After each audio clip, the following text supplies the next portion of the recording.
Hello and welcome to the NCWLIFE Evening News on this Monday, March 2nd. I'm Grant Olson. Here's some of the stories we have coming up for you tonight. For 36 years, the Wenatchee Valley has hosted the Special Olympics Washington Winter Games. The competitions returned to the Valley on Friday with the opening ceremonies at Town Toyota Center. A new Douglas County Sheriff was sworn in this morning. Expect increasing clouds tomorrow with rain showers likely on Wednesday and possible through the week. Your full local weather forecast is coming up.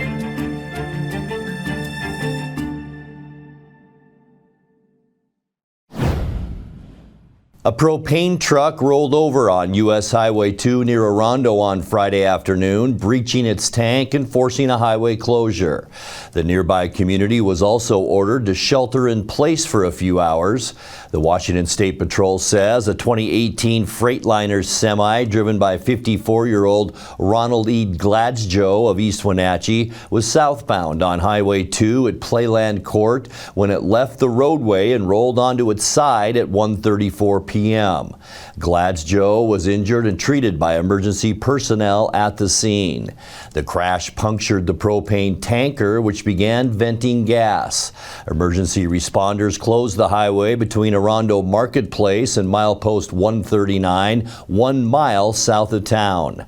Orondo Fire and the Wenatchee Valley Fire Department cordoned off the scene and allowed the leaking propane to burn off. The semi was removed and the highway reopened by Saturday morning. The State Patrol says the precise cause of the crash is under investigation.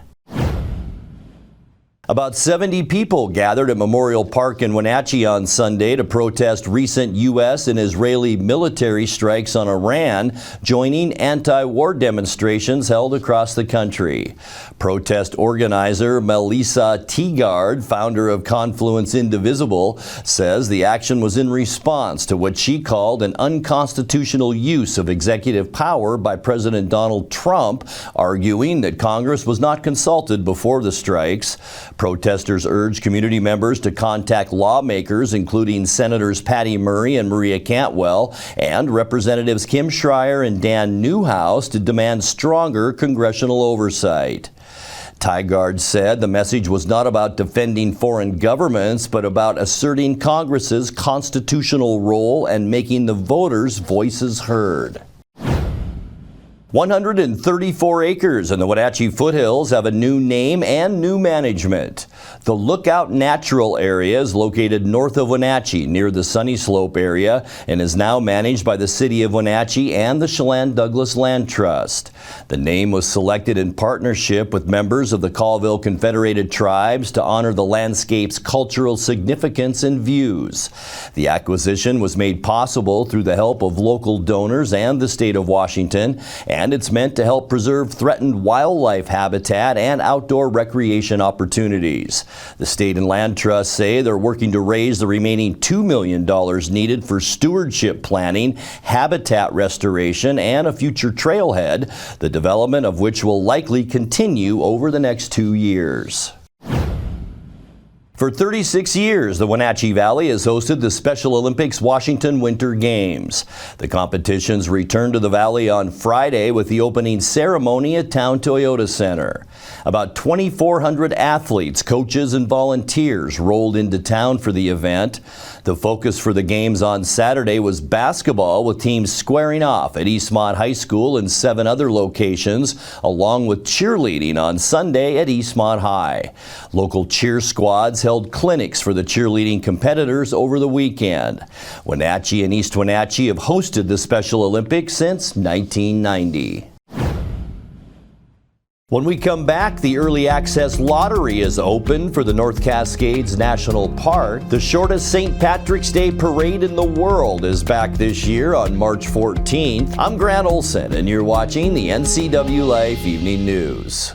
Between juggling groceries, preparing meals, and lending a helping hand, you're a hero without a cape. But who's there to support you? Aging and Adult Care honors caregivers like you, the relatives, friends, and neighbors, helping loved ones remain safely at home. Aging and Adult Care offers chore services, respite, personal care, and more. Serving Chelan, Douglas, Grant, Lincoln, Adams, and Okanagan counties, call Aging and Adult Care at 1-800-572-4459 for caregiver support. This March, Lake Chelan welcomes food and wine lovers to an unforgettable experience. Taste Chelan.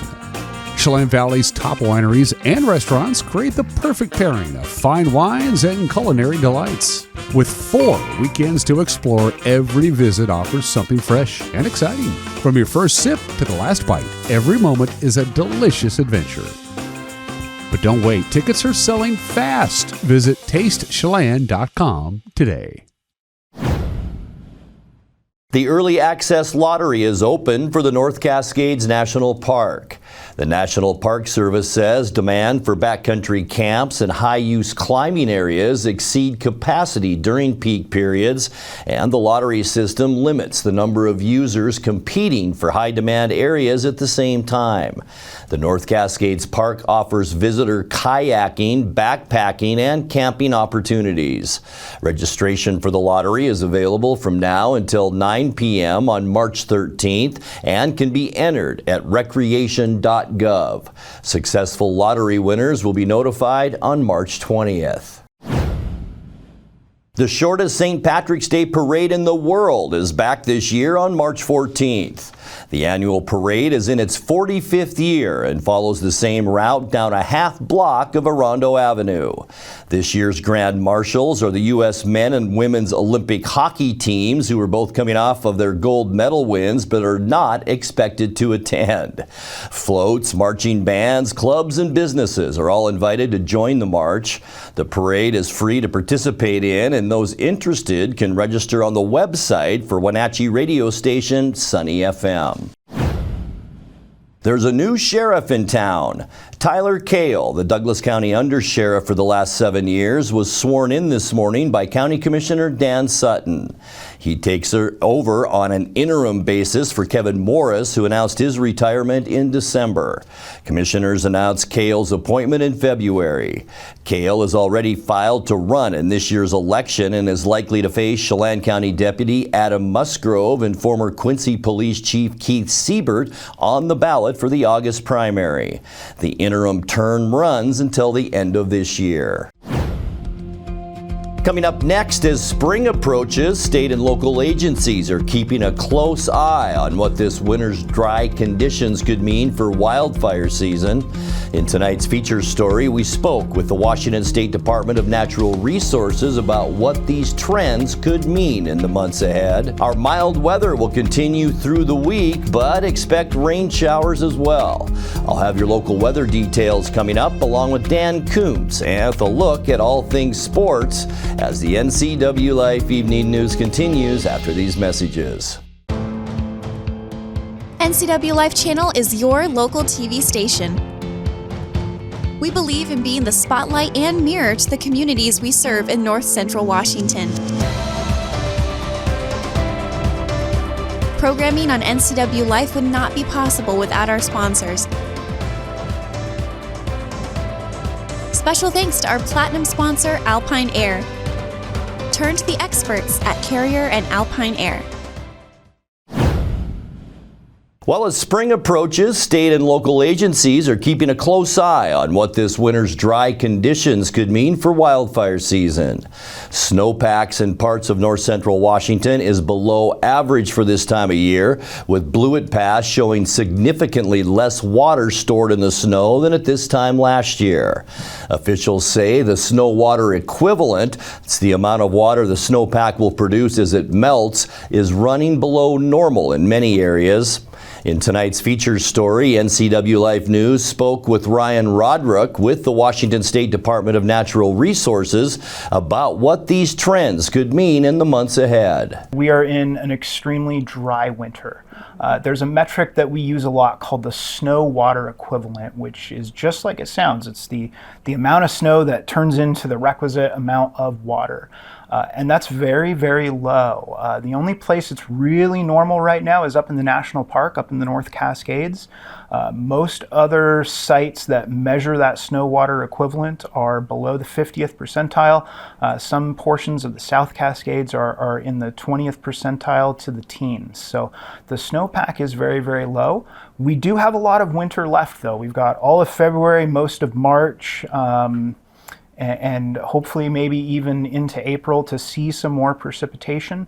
As far as that precipitation falling as snow, we don't know yet if that's going to be enough to get us to normal, but those metrics are running low enough that we would need some pretty significant snow events to make those sites starting to read as normal. What preparations are already underway for wildfire season? Well, the good news is that DNR is prepared to address those fires that happen on our jurisdiction. We stagger our resources throughout the state of Washington, throughout central Washington. So all of those engine companies, the aircraft you see during fire season, those are staged and ready to go in those geographic zones that are more prone to fire. So our Chelan unit covers Chelan and Douglas County with engines, personnels, and hand crews. Work centers there in Leavenworth as well. We also stagger aircraft around the region. So you'll see our aircraft staged obviously up at Pangbourne. There are aircraft that are staged down in Yakima as well. And we also frequently use Moses Lake for those heavy air tankers for the big red fire retardant that you see on the hillsides. So I know you mentioned that there are a few metrics that you've been following, but are there any others that you're watching over the next month that will influence how aggressively you prepare? What we'll need to see is what those precipitation events look like in the spring. Mostly how much of that rainfall that we get in those spring rains and how those fire fuels hang on to that moisture. That'll really give us a better determination on when fire season is going to start, potentially its severity, and then how long it's going to last for. And it's all really a matter of what those what happens with that snowpack, what those spring rains do, and how much moisture those fuels are able to hold on to long term. That'll give us a better idea as to, what fire season we can expect and when we can expect it to start. So for some people who might not know, how does the snowpack affect a wildfire season? So it's just one of the things that can affect wildfire season. Again, we'll want to see what those spring rains do. But snowpack, the more snow we get in the mountains, obviously, the more moisture that those fuels up in the mountains can hold on to, and the more moisture is then able to present itself downstream as runoff and feed the fuels downstream. So that's one metric in addition to that spring rainfall we'll be looking at, and then again what that fuel composition looks like, just how dry the sagebrush gets and how fast it gets to that point. Talking more about central Washington, I know that the whole state suffered flooding in December, but a lot of the snowpack that we had melted during that time. Mm-hmm. Can you talk about how that kind of affects on top of the dry winter that we're already experiencing? It did wash off a lot of that snowpack. Again, unfortunately, we're in a position where that flooding, there really wasn't much snowpack to wash off to begin with. Mm-hmm. It did wash off some of that. Most of that catastrophic flooding that we saw on the west side as a result was a result of those Pineapple Express type events coming up from the Pacific Ocean. So that primarily fell as a major rain event instead of a major snow event. What we really need to see is more of those snow events in the mountain, again, getting into February and March. What should residents in North Central Washington be doing now, regardless of how the rest of winter plays out? Regardless of how it plays out, now is definitely the time to prepare. Start thinking about having a plan for your home and property. It's really important both for us as the folks that are going to respond to that wildfire, but also for the safety of your community to make sure that you're hardening your home if you live in one of those high wildfire impact zones or live on the wildland urban interface.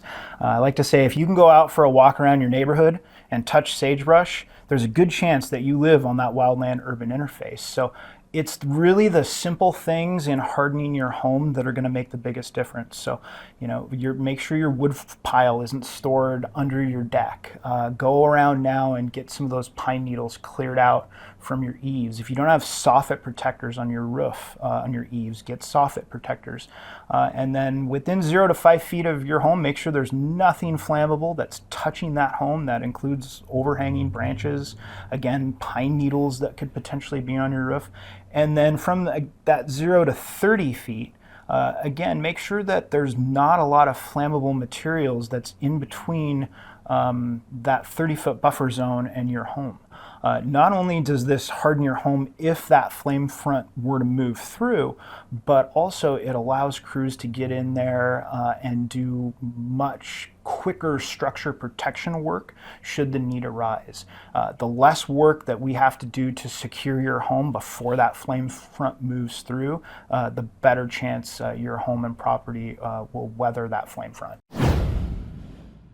Time now to take a look at your North Central Washington weather forecast. Hope you had a great start to this week. And boy, wasn't the weekend nice to go back a couple of days. 54 our high on Saturday, 55 yesterday, and we did better than that today. We'll get to that in a second, but this kind of sums up the beautiful day we had. Just a few high cirrus clouds out there in the sky with lots of sunshine, a little bit of wind, but I would call it just a breeze out there in most locations today. This is our Hay Canyon Tower camera, and it's looking down at Kashmir. And boy, what a beautiful day all around North Central Washington. But as all good things, it too is coming to an end as we get you especially late into Tuesday and for Wednesday. I think we'll see some showers begin late Tuesday night, but Wednesday, our best chance for rain here in the Wenatchee area. Snow levels, we're not worrying about that too much here in the lowlands, but 2,500 feet, that means Blewett Pass could pick up a little bit of snow Tuesday night into Wednesday,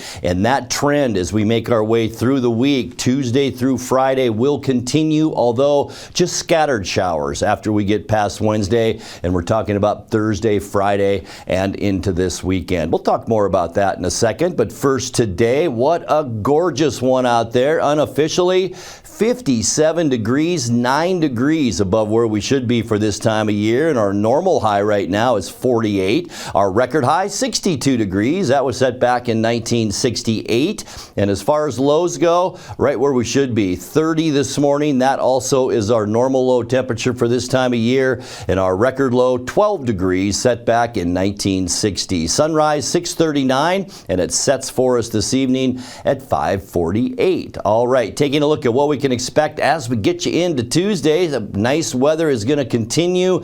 Increasing clouds, though, throughout the day tomorrow, but not before Moses Lake and Ephrata get up to 56 degrees. 55 for Quincy tomorrow, 53 in Wenatchee, 52 in Chelan, and you folks in Kashmir, you will also enjoy an afternoon high tomorrow of 52 degrees. Tonight, I'll tell you what, high pressure is dominating our weather, at least for now. Here's our ridge of high pressure over the Pacific Northwest. Partly cloudy tonight and mild with low temperatures into the mid-30s. That'll be about 5 degrees above where we should be for lows. Getting into Tuesday then, our high pressure ridge breaks down somewhat. Here is a very weak cold front that's setting up in western Washington, and that's where most of the rain will be on Tuesday, although that will spill over into our area in the early morning hours of Wednesday. High temperatures, low to mid-50s. For your midweek Wednesday, this looks to be our wettest day with a strong northwesterly flow into Washington state, and we'll see scattered showers throughout the state.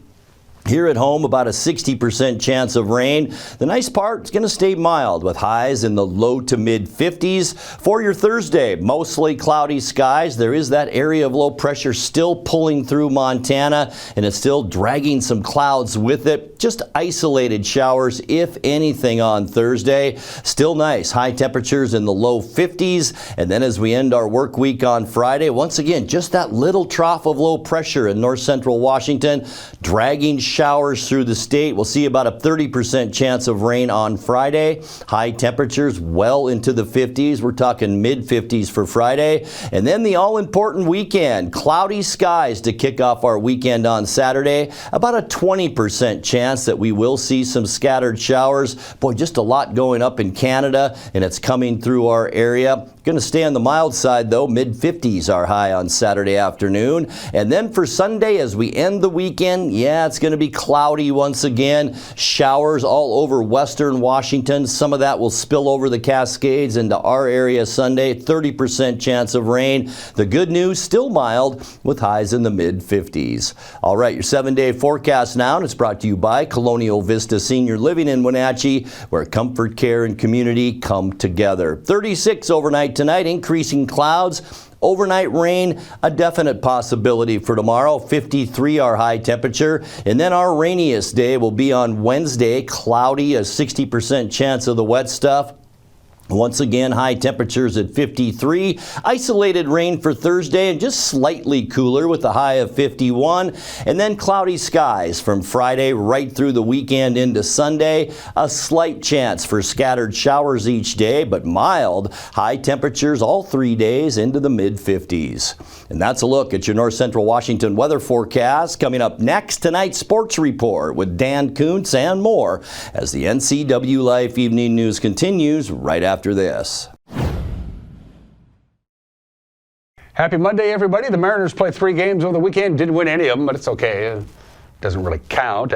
They lost to the Diamondbacks on Friday. They lost to the Padres on Saturday. Lost to the Rangers on Sunday. But again, it's Cactus League play.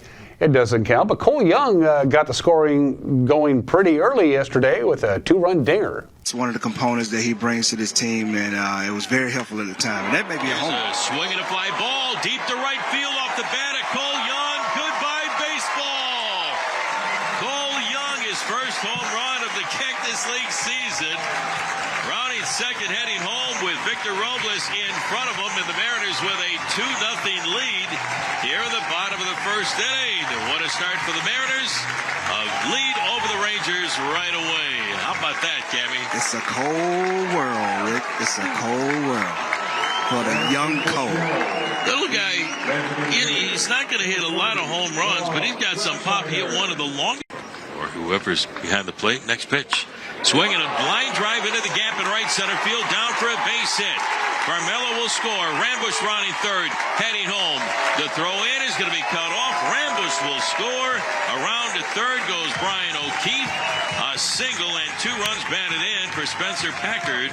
And it's now the Rangers 9 and the Mariners 4. Mariners had their first day off today on this Monday. They're still going to be working out and, drills and stuff like that, but no game. They'll take on the Angels in Peoria come tomorrow. Jordan Eberle scored twice, also dished out an assist. How do you end a 2-game losing streak in the National Hockey League? You play the Vancouver Canucks, who have the worst record in the league, and they did beat the Canucks 5-1 on Saturday night. The Kraken did, who snapped their 2-game losing streak. Joey Daccord, 27 saves, good for the Kraken. They're back on the winning track.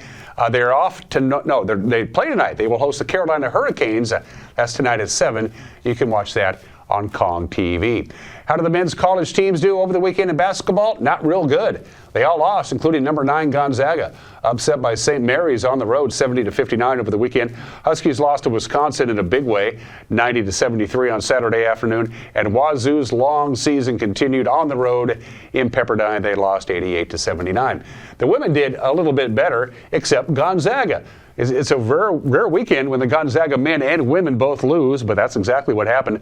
Portland got a hold of the Zags in overtime and won 92-91, but Wazoo beat St. Mary's 57-50, and Washington beat Oregon by just a point yesterday afternoon, 70-69. That means the Huskies will have a first-round bye in the Big Ten tournament.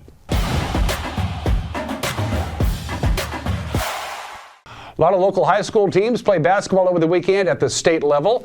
Everybody's moving on, with the exception of the Okanagan girls team. Their postseason dreams came to an end over the weekend. They lost to Colfax 61-48 in the girls state 2B tournament. Brewster knocked off Tudor Lake 49-46. Lake Roosevelt got by Orcas Island 66-42. So who do they play? Lake Roosevelt will take on Tudor Lake in Spokane. That'll be Thursday at 9 a.m. Brewster has to wait. They're now in the quarterfinals. They'll take on the winner of Raymond South Bend and Reardon Friday at 12:15. A victory Friday would move them into the semifinals. In the state 1B tournament in girls, Waterville-Mansfield went to overtime, and then they rolled away from Cross Point Christian. The final there was 73-67. Elmira Cooley Heartline over Muckleshoot Tribal, 53-41. Garfield-Palouse got past Pateros, 47-44. But all three of those teams still playing. Pateros will take on PL on Thursday at 5:30 in Spokane. Elmira Cooley Heartline will take on Lummi Nation also Thursday at 9 o'clock in the evening. Waterville-Mansfield in the quarterfinals, so they have to wait. They'll take on the winner of Pomeroy and Yakima Tribal. That game will be on Friday with the time yet to be determined. Boys, just one local team at the 1A level played. Chelan went to Linden and they got clobbered pretty good. 84-63 was the final there. But Chelan can still take home a trophy. They'll be in Yakima. They'll take on Cascade Christian Thursday at 10:30 at the Sundome. In the boys' state 2B tournament, Reardon knocked off Okanagan 60-48, and Colfax beat Libertyville in a big way, 96-49, but Okanagan and Libertyville still have basketball to play. At the 2B tournament in Spokane on Thursday, Okanagan will take on Mount Vernon Christian. That'll be at 3:45. Libertyville will face Adna Thursday at 9 o'clock. In the boys' state 1B tournament, good weekend for Elmira Cooley Heartline. The girls won, so do the boys.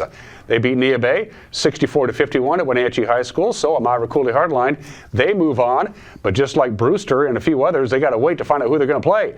Elmira Cooley Heartline will take on the winner of Columbia Adventist and Wahkiakum. That'll be Friday at 2 o'clock in the state quarterfinals.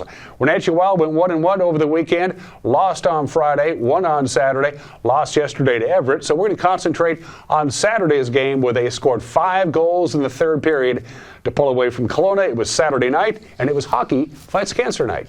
The pass from Mason Kraft, back in behind the net. Far corner with it, 15 minutes to go, first period, long toss, settled by Elliott, slips it behind him, here comes Saab, to the net, he drives, he scores! Zane Saab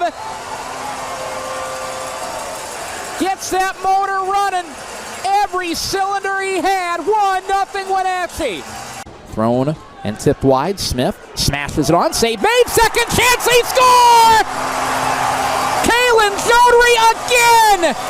A goal in back-to-back games, and the Wild have tied it at 2. Picked up left point. Snap toward the net. Blocked wide. Still looking for it. Bottom of the slot. Scramble. Where is it? Jammed up top. They score! Sam Elliott to the top of the net. That puck kept bouncing and rolling and skidding and settling right on the stick of Sam Elliott. 2-3 makes it 3-2. Near point Halliburton got it stolen. Wedman finding Bassett in front. Tries it and sent it off the shoulder of Benini high and away. Wild grabbed this one back though. Silliban looking in front. They score! Riley Bassett right on the doorstep. Welcome back, Bass. 4-2 Wenatchee. Toll trying to get there first. Alkos smashed into the corner boards with Grosskloss. Kelowna still with it. McGinley shovels it right onto the stick of Toll. Cleared ahead, 2-on-1. Comes Grosskloss. Waiting. Wrist shot. He scores! Aiden Grosskloss. Mercy. 5-2. The Wild on top by 3 with a top shelf tally. Thrown aside by Smith to the far hash mark. Down to 1:55 to go in the third. Across for Smith. He scores! Keep that puck. It's his first Western Hockey League goal. And the lead is at 6-2. Wedman in to take the final draw of the night. He wins it. We'll let the crowd take it from here. Wild are on the road Friday and home on Saturday. Both games against the Penticton Vs. Up in Okanagan at the Okanagan Event Center. In Penticton on Friday, back at the Town Terrace Center on Saturday. And those are just some of the games that people are playing. Finally tonight, the Tuesday edition of the Wenatchee World is set to hit the presses. One of the Wenatchee World editors, Pete O'Kane, is in the newsroom with a look at what you can expect in your newspaper tomorrow. Pete? In tomorrow's edition of the Wenatchee World, we have coverage of a local protest against U.S. and Israeli attacks on Iran. About 70 people showed up this weekend in Wenatchee to protest that. We also have a local profile of filmmaker Charlie Atkinson and his career from Wenatchee down to L.A. and back to Wenatchee, where he works for North 40 Productions. And then we have coverage of the Special Olympics Washington's Winter Games, which happened this weekend with about 2,400 athletes competing. You can find all that and more on WenatcheeWorld.com. Back to you. And that will do it for this Monday edition of the NCW Life Evening News. Remember, if you see news happening, let us know. Email your news tips to news@ncwlife.com or just give us a call at 888-6295. Our channel is also available on Roku, Fire TV, and Apple TV. I'm Grant Olson. Thanks so much for being with us and have a great night.